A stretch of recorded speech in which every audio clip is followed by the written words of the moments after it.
Assalomu alaykum aziz qarindoshlar, yaxshimisizlar? Bugun 2020 yili 11-oyning 18-kuni chorshanba. Bugungi leksiyada men Amerikaning saylimi haqida to'xtalmayman. Bu vaqtda bir necha qitim to'xtaldim. To'xtalganim vaksina haqida kichkina gap bo'ladi. Ya'ni Xitoyning Wuhan shahridan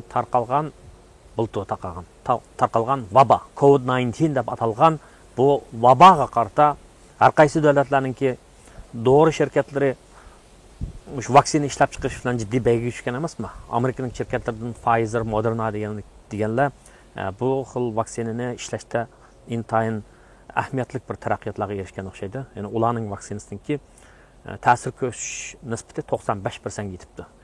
Bu vaksina jamiyatga umumyuzlik taralsa, bu ommaviy sog'liqqa, kishilarningki psixologik sog'lomligiga, jamiyatlarga va dunyoning iqtisodiga nisbatan bir ijobiy kuch, ijobiy ta'sirni berdi.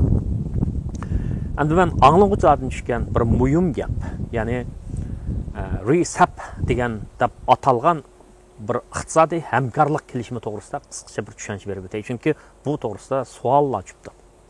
RCEP degan bu gap Regional Comprehensive Economic Partnership degan gapning birinchi harfidan qisqartirib tuzilgan bir birikma so'z. RCEP, ya'ni bu rayonlik, umumyuzlik yoki keng ko'lamlik iqtisodiy hamkorlik savdo kelishimi degandan iborat. Navbatda, ya'ni 11-oyning 15-kuni Vyetnamning uyushtirishida 15 davlat. Bu 15 davlat deganda Sharqiy Janubiy Osiyodagi 10 davlat. Ya'ni bular Indoneziya, Singapur, Malayziya, Brunei, Laos, Vyetnam, Myanmar deganga o'xshash 10 davlat. Okeaniya qit'asidagi 2 davlat, ya'ni Avstraliya bilan Yangi Zelandiya va anadan sirt yana Sharqiy Osiyodagi 3 davlat. Koreya, Vyetnam, Koreya, Yapon va Xitoydan iborat 3 davlatni tarkib topgan 15 davlatningki 9 yillik tirish to'g'risida 9 yillik tirishi orqasida maydonga kelgan bir erkin savdo kelishimi. Bu savdo kelishimininki kuchga qachon kuchga bo'ldi deganda 2 yilning ichida bu kuchga bo'ldi. Chunki davlatlar bu kelishimlarni o'qib, ko'rib, hamma qo'l qo'ygandan keyin rasmiy kuchga bo'ldi. Buning asosiy qidisi bu davlatlar, bu a'zo davlatlar bir-birining mahsulotlariga nisbatan bozorlarini kengaytirib o'tish.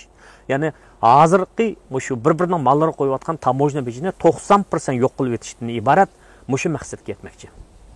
Albatta, xalqaro savdoni shu ilgari suradigan, ya'ni import eksportni ilgari suradigan narsa nima desa, har qaysi davlatlarning o'ziga tushliq ma'lum bir mahsulotlarni ishlab chiqarishda afzallik bo'ladi. Ya'ni buni biz iqtisodda comparative advantage deymiz yoki nisbiy yoki selishtirma afzalligi bor deymiz. Ya'ni Xitoyda kiyim-kechakni ishlab chiqarishning fursat tannarxi nayt tuvan. Amerikadagi davlatlarda, iqtisod taraqqiy qilgan davlatlarda, masalan, Amerikada Boeingning aeroplanini ishlab chiqarishningki fursat tannarxi tuvan. Shuningdek, Amerika Boeing aeroplanini ishlab dunyoga sotadi. Xitoycha desa, bu undaq kiyimlarni ishlab chiqarishning fursat tannarxi tuvan bo'lganlikdan, ular, ya'ni bu kiyimlarni ishlab chiqarishda ularda nisbiy afzallik bo'lganlikdan bu mahsulotlarni dunyo bozoriga sotadi, dunyoning hamma yeriga sotadi. Demak, savdo orqali, xalqaro savdo orqali davlatlar o'zida yo'q bo'lgan mahsulotlarni yoki mulozimatlardan bahra oladi degan gap. Ya'ni odatda xalqaro savdo iqtisodshunosligida xalqaro savdo, ya'ni import eksport tijorati davlatlarningki farovonligini yuqori ko'taradi deydigan bir xil qarash bor.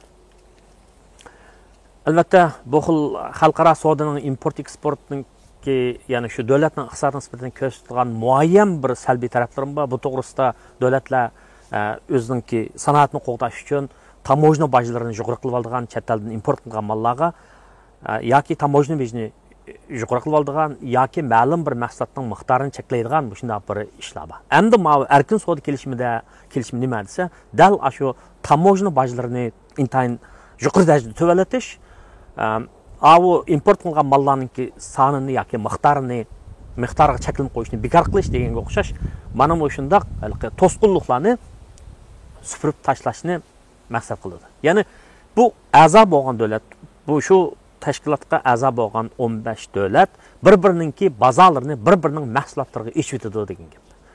Yani bir-biriniki mallarga nisbatan ular tamoyna bejini aşındaq 90% derecede yo'q qilib etsa, ularninki mahsulotlari boshqa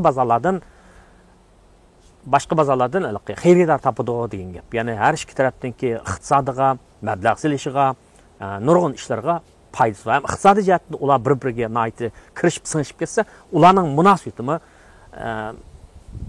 balkim yiqilishib qoladi degan gap. Ya'ni bir-birini yaxshi ko'rishmasmi, bir-biriga yaqin kelib, alqiliq paytda bir yoki eslab qolsa, ya'ni birisining tushib ketishi, yana birisining tushib ketishini nima, ya'ni hangdan tushib ketishini nima ilgari surdigan ish bo'lsa, ular bir-birini terab turishga majbur bo'lib qoldi degan ish bo'ladi. Agar qaraydigan bo'lsak, bu a'zolarga qaraydigan bo'lsak, Yaponiya bilan Xitoyning o'rtasida bir orolni talish masalasi va Koreyaning qaraydigan bo'lsak, Xitoydagi Koreya xalqining tilini o'xshashla cheklashga urinyapti Xitoy. Mana bu masala bor. Ammo ashunday masalaning bo'lishiga qaramay, bu davlatlar ya'ni savdo kelishimida imzo qo'yishdi. Burun bir qancha yillarda, 50-yillarda Hindistonda ishlagan bir film bor, biz 80-yillarda ko'rgan Abaraxon deydigan, Sargardan deydigan bir kino bor. Shunday bir gap bor. Qonun vijdonni tonimaydi deb.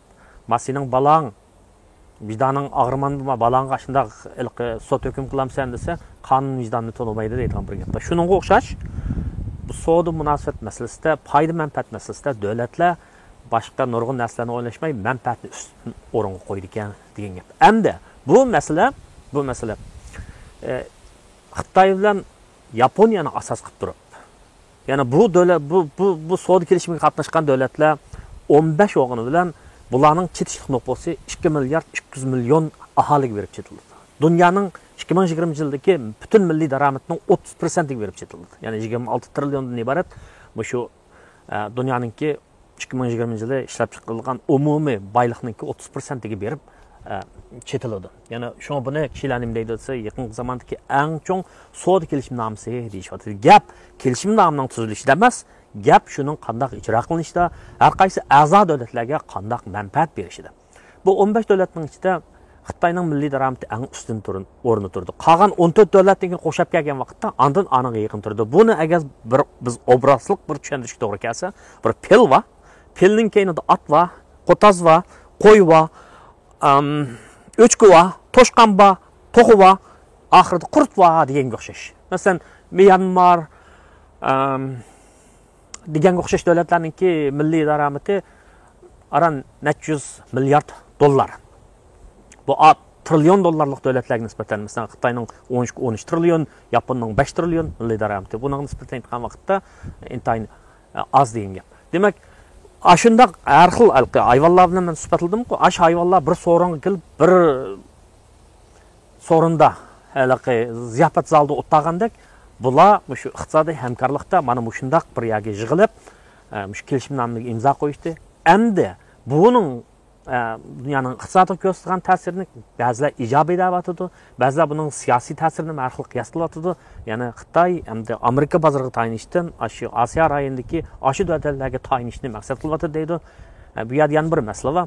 Bu davlat bu kelishimnomga imzo qo'ygan davlatlarning ichida Yangi Zelandiya bilan Avstraliya bor. Avstraliya bilan Xitoyning o'rtasida savdo masalasi emas, nurg'un ya'ni ideologiyalik siyosiy masalalar bor. Demak, imzo qo'yish bir gap, hamda buning qanchalik amalga oshishi, keyingi 10 yil ichida, 20 yil ichida qanchalik amalga oshishi, o boshqa ish, uni biz kuzatsak, ko'rsak bo'ladi. Kelgusida bo'lmagan ishlarga faraz qilishga albatta bo'ladi, lekin farazning qanchalik ilmiylik va qanchalik to'g'ri bo'ldi, uni bir nima demak tas. Endi buning Amerikaning iqtisodiga ko'rsatgan, Amerikaga ko'rsatgan ta'siri nima? Amerikaning siyosiy ko'rsatgan ta'siri nima desa, bu albatta Amerikaning siyosiy iqtisodiy sohasidagi rahbarlarining bir o'yg'otidi degan gap. Chunki Xitoy bilan Amerikaning o'rtasidagi savdo urushi 2018 yilda boshlangan, hozir qadar davom qilyapti. Endi Amerikaning yangi prezidentining kim bo'lishidan qat'iy nazar, bu hozirgi analizlardan qaragan vaqtda Amerika hukumati yana Xitoy bilan bo'lgan savdo munosabatida hozirgi savdo bejini ilvatmaydi, aldirab ilvatmaydi degan qiyoslar bo'layotdi. Ammo shunday sharoit ostida Xitoyninki o'sha atrofdagi 14 davlatdan Osiyo rayonidagi, Janubiy Osiyo rayonidagi ASEAN degan bu topda 10 davlat var. Mana muşular bilan birlashib savdo kelishimini tuzish Xitoyga payliq deb qaralyapti. Buning nisbatan Amerika qanday tadbir tuzaydi? Bir diqqat qilish tegishli ish Hindiston. Ya'ni Hindiston bu emerging markets deydi. Bu ko'tarilayotgan bozor. Hindiston buningga qatnashmadi. Albatta bularning Ladakh rayonidagi to'qnashuv bo'lganligi bir sabab bo'lishi mumkin. Cho'ng sabab bo'lishi mumkin. Bu Hindistonning qatnashmasligi Amerikaga nisbatan aytgan vaqtda Amerika bilan birlashib, yana Yapon bilan birlashib, yana Koreya bilan birlashib, yana boshqa bir savdo kelishimlarini tuzishga yo'l ochamdi, ochmamdi buni kuzish to'g'ri keladi. Chunki Samitaxun bilan do'stlab turibmi, yana Amitaxun bilanmi do'stladigan ishlar emasmi? Shuning bularni kuzatamiz. So'ralgan savollar shunday bo'lganligi uchun, ya'ni RCEP degan narsa qanday narsa? Buningki Xitoyga haqiqatan cho'ng foydasi bo'lamdi degan masalaga kelgan vaqtda ba'zi analizchilar albatta buningda Xitoyning nihoyatda kuchli cho'ng rol o'ynaganligini, Xitoyga foydali bo'lganligini so'zlayotdi. Ba'zilar desa bu Amerikani, Hindistonni, boshqalarni texnik yaqinlashtirdi. Gap kelishimnomaga imzo qo'yishlik hisob emas, ammo shuning modellarga amal qilsa bo'ladi degan gapni qilyapti. Albatta bu kelishimnoma qanday narsalarni o'z ichiga oladi, qaysi sohalarda bozorni ichitadi, masalan, yemak-ichmak sohasidami yoki kiyim-kechak sohasidami yoki elektr texnik sohasidami, qaysi sohada, ma'rifat sohasidami, bank sohasidami, buni yana kuzatishga to'g'ri keladi. Umumyuzlik